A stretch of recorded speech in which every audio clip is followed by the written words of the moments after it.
Hello শিক্ষার্থী বন্ধুরা, কেমন আছো? আশা করি ভালো আছো। আজকে তোমাদের সাথে আবারও ডে 4-এ হাজির হয়েছি।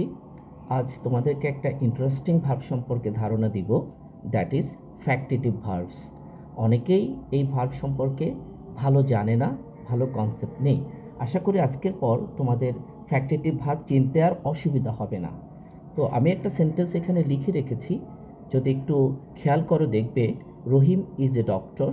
এখানে Rahim subject, a doctor object. But আমরা যদি দুইটাকে কম্পেয়ার করি এইভাবে রহিম ইকুয়াল এ ডক্টর, তাহলে কিন্তু এটা ভুল হবে না। যে রহিম সেই ডক্টর, যে ডক্টর সেই রহিম।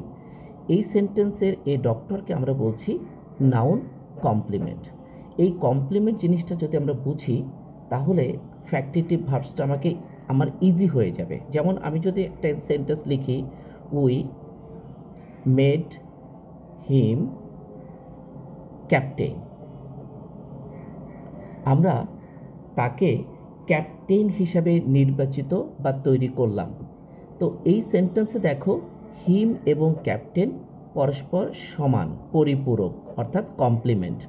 এই কমপ্লিমেন্ট তৈরি করার জন্য যে ভার্বটি ভূমিকা রেখেছে মেড, এই ভার্বটিকেই আমরা বলবো ফ্যাক্টিটিভ ভার্বস।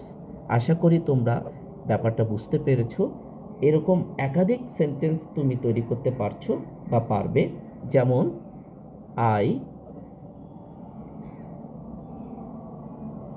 চুজ হার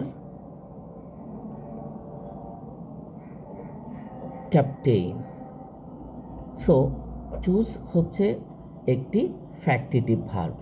আশা করি এইভাবে তুমি একাধিক ফ্যাক্টিটিভ ভার্বস তৈরি করতে পারবে। আজকে এ পর্যন্ত, এবং ভার্ব সম্পর্কে আমার ডে 4 ক্লাস আজকে ক্লোজ করলাম। হয়তো নেক্সট ডেতে তোমাদের নতুন কিছু টপিক নিয়ে আমি আলোচনা করব। ভালো থাকবে সবাই। আসসালামু আলাইকুম।